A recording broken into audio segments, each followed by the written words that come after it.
Some of us have tried to hold on to our old ideas, but the result was nil until we let go absolutely. So we must develop new ideas to combat our alcoholism. This is a speaker discussion meeting.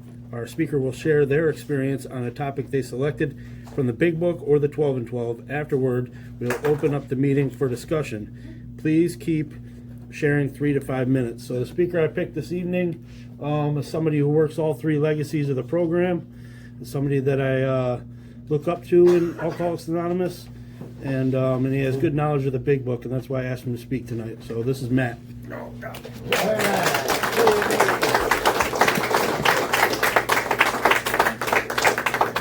Oh, my Lord.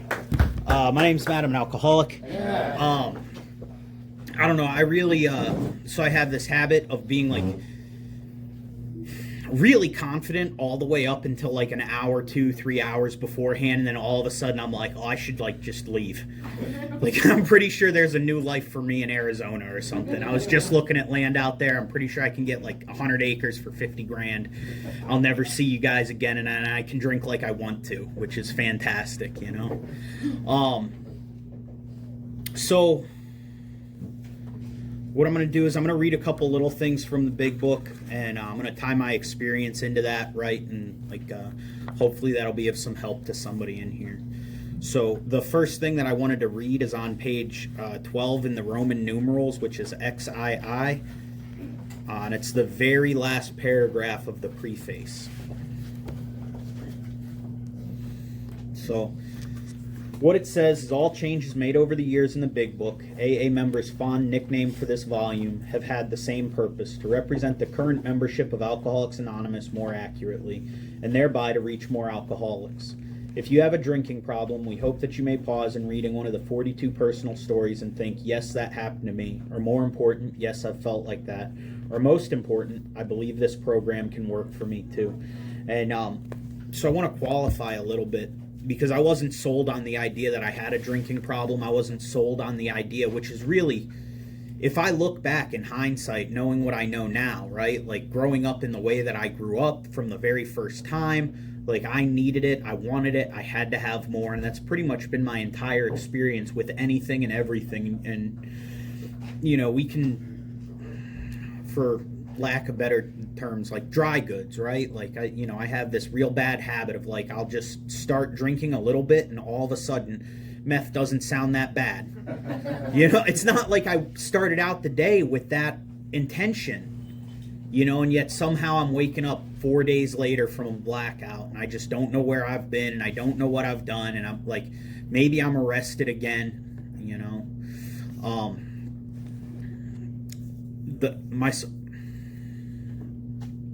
My sobriety date is August 17th of 2018. So I'm coming right up on that. And I don't know. I talked to a lot of people, and not everybody knows exactly where they were like leading up to that date, but I was unmistakably in Hernando County Jail. You know, like I have... The Big Book was written in a way, let me say this, the Big Book was written in a way so that if you thought you might even have like the inkling of an idea of like maybe you have a problem, you could write away for this book, pay your 25 cents, the book would be shipped to you, and then you could just read it over, read any of the stories in the back of the book and just see if any of that like stuck out to you. Did you do the things? Did you feel that way? And like what this said was the most important part was I think that it would work for me too. And I know when I came to Alcoholics Anonymous fresh out of jail, like I remember doing my intake interview at this halfway house, and this guy sat me down and he went like, do you think you have a problem with drinking? And I went like, no, man, no, for sure not. Like, I can understand that I have this problem with like everything else, and like for sure getting into fights is an issue for me. Like getting arrested, I can see I need to stop doing that. Getting fired from jobs, if I could seem to hold a job for a while, that'd be really nice. Like the girlfriend, the car, you name it. And like it seemed like my whole problem was everything outside of me. You know, at no point did it ever begin to cross my mind that maybe I should stop this stuff entirely. One of the questions I like to ask is like, and you don't have to answer, but how many people have been arrested in here? How many people have been arrested more than once?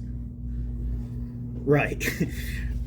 Did it take like 2 or 3 times for you to realize you never want to do that again?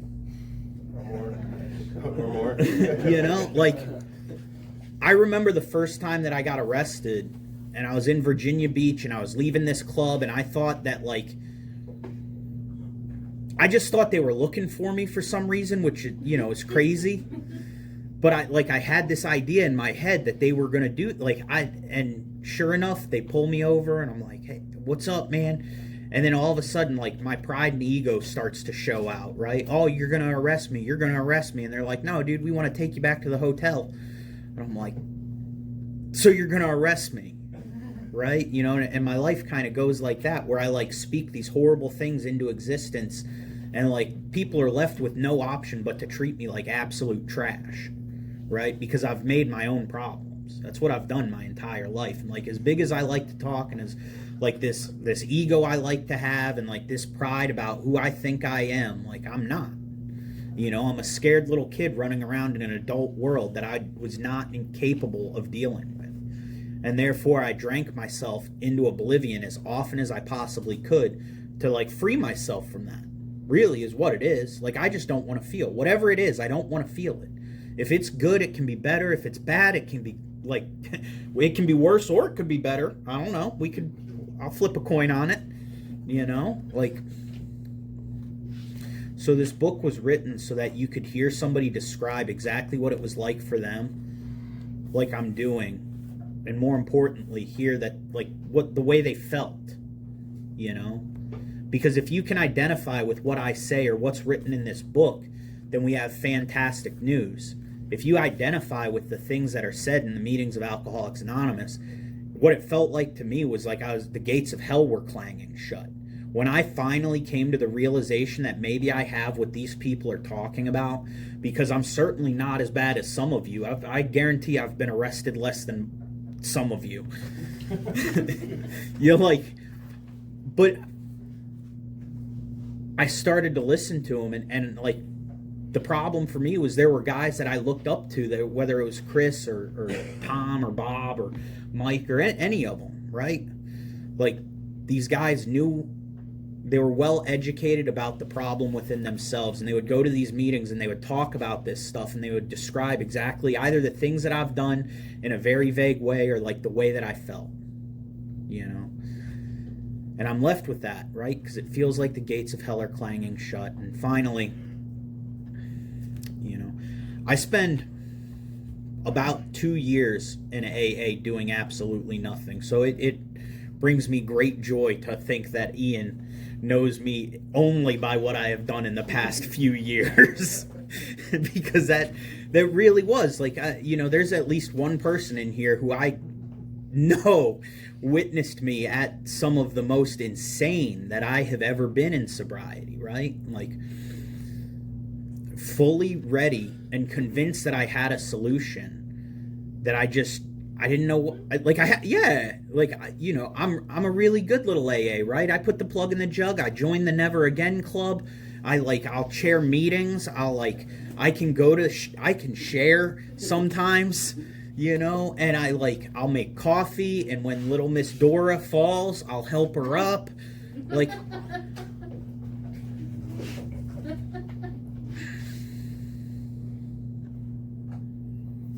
I think it bears talking about how insane, not that I was in alcoholism, right? Like, but untreated alcoholism when I was sober, right? Because that's a much more, like, putting aside the drink problem, you completely leave that aside for a guy like me, and, like, my life does not get better. I know there's people out there, I've watched it happen, where guys come in, they do nothing, they do none of this, they get a job, car, girlfriend, they leave the halfway, and then, like, years later, I'll see them somewhere, and I'll be like, so you dead yet? And they'll go like, no, man, what's your problem?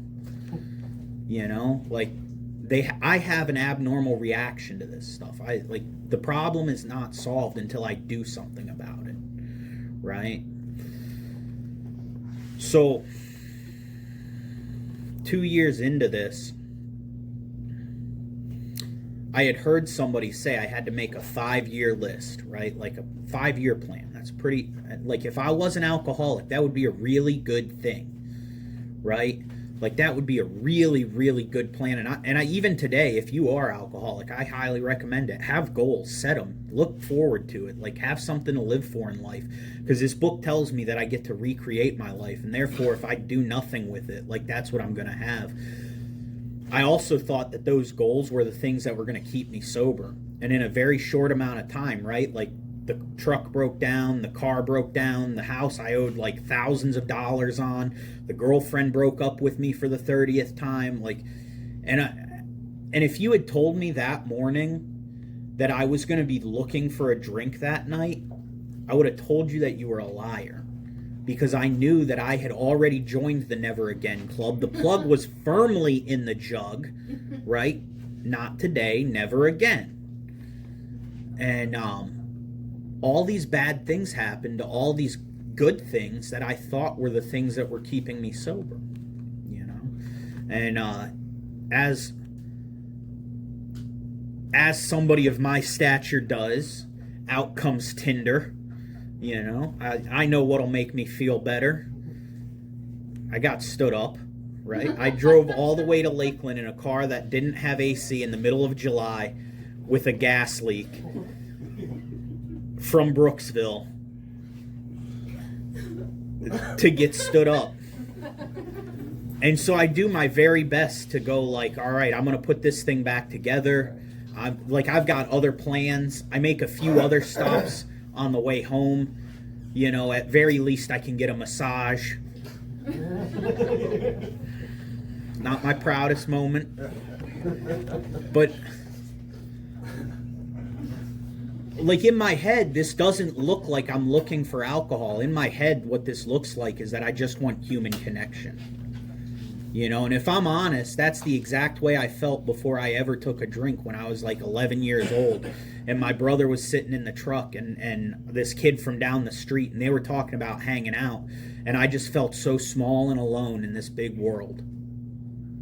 And I was looking for the exact same thing, right? And I didn't even know it was alcohol at that point. And so I stopped at these massage parlors, plural, and they all turned me away. And I don't know why the world happens the way that it does. You know? Like, I don't know. I don't have a good solution. I don't have a good answer. Because what happens is I wind up sitting outside a distinguished club for women of well repute that I know has a 2-drink minimum. And from that morning, having joined the Never Again Club to that night, in a simple span of 12 hours, Never Again has transitioned to, well, I'm going to run in, I'll get a Jack and Coke, I'll go to the bathroom, I'll throw that one out so the shot girls won't bother me, and then all of a sudden I'll get a second one, I'll ask for a stirring straw, because that way I can't possibly drink enough to get drunk, you know? And I don't have it in me to just say no, right? That was me 2 years sober without a program of action, without God in my life, without the 12 steps, without doing any of this work, without understanding the legacies, without understanding this book, right? And I had this little old man who I had called my sponsor while I was living in Newport Richey at that point. And I didn't call him, and I never asked him to go through the book, and we never talked about the steps, but he would pay me $20 to come mow his lawn and tell me that's what service work was. And I'd go yeah, man, I'm doing AA. And that night I found out, right, that God works in crazy, crazy ways, because he called me while I was in the parking lot, concocting this plan on how I'm going to drink but not get drunk. And all he said was, hey, kid, God told me to call you. And then he hung up on me. Right? And I'm not dumb. I think very few alcoholics are dumb. I've read the book. I've heard the things. I know that it tells me that at some point I'm going to be left with a decision. God either is or he isn't. What was my choice to be? Right? And in that moment, it was enough. That one-on-one human connection was enough to stop me from destroying me. For all I know, that little old man was sitting in the door going like, I hope Matt doesn't find me in here. You know, like, that's a possibility. I don't think it's a probability, but it is a possibility. You know, I don't know. He called me right at the moment, right? And, I called a couple of my friends the very next day because the spell was broken. You know, like this human connection that I get within Alcoholics Anonymous, of people that like somehow seem to know and understand what I'm going through, just gives me that breathing room, right? Where I can look at my own ideas and go like, what an idiot, you know? Like, I'm real dumb, you know? And like, I don't know. I became convinced that night, and I'm convinced to this day that like the full reality of my situation broke on me that night, right? Like, I'm an alcoholic. I'm powerless to this stuff. I have no ability to say no, no matter how great the will, no matter how much I know that I'm going to lose, no matter how bad the consequences are going to be. And it never starts that way in my head. If I was going to start with the consequences, I would just not do it. Right? But there's always that little bit of relief that I'm looking for, whether that's human connection or whatever, right? Like, there's just that little bit of relief. I became sold on the idea that's like contained in this book, right? There's another story a little ways on, and it says like determining that he was hopeless, right? At that point, I determined that I was hopeless and that my situation was untenable, essentially. Like, I had nothing left. Right? Like, I became sold out on the ideas in this book, and I went through the 12 steps with a good buddy of mine in what seemed like record time, right? I'm not the kind of guy that, like, once I know I need this, I need all of it, you know? Like, I'm an enthusiast, as the book would call me, you know? Like, I tend to do things sporadically, fast, and a lot. Like, that's like the thing that I need, and I needed that, you know, because I don't know how long that window for like change would have stayed open, but I know for me, going through these 12 steps and reading through this book and like putting my moral inventory on paper and really being able to see who I was for the first time, right? Like, I needed to do that fast before I could reach back into that pot and just never again it. And so the other thing that I wanted to read, I spend a great deal of time doing this work because the book tells me, right, that like all of us spend much of our free time engaged in the sort of activities that we're about to describe, which really, much means more than 50%. Like, my free time is almost entirely dedicated to doing AA, and that's not to put anything on anybody else. But I know for myself, it continues on that there are those who are so situated that they can give nearly all their free time, right? And I am so situated that God has pulled me from this wreckage, this scrap heap of life, and given me a whole new life to live, right? And so I run into this with guys because Alcoholics Anonymous is the only thing that I have ever been accused of being like lax with, right? Like, if I go to the gym, I got to go to the gym twice a day, 12 days a week for like 3 months, and then I'm pretty sure I'll be good, right? If I'm eating food, like, I will spend way too much money to cook way too like crappy of food, and I'll think it's just the best thing ever. I have 3 motorcycles, a car, and a truck, and I am consistently looking at new ones, right? Like, I'm pretty sure 4 motorcycles, 2 trucks, 2 cars, and maybe a boat is like the magic number that we're going for, right? Maybe 100 acres in Nevada or Arizona, you know, but like,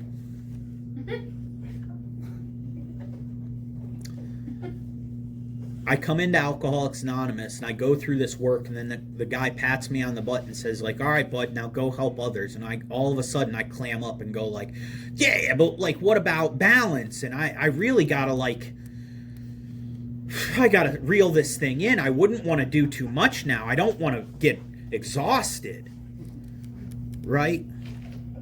And when I do a moral inventory, I look at the truth of my situation, and I don't do balance in anything. Not even a little bit. Never. I'm not balanced in business. I want to be number one. If I'm cutting trees, I'm going to cut every tree.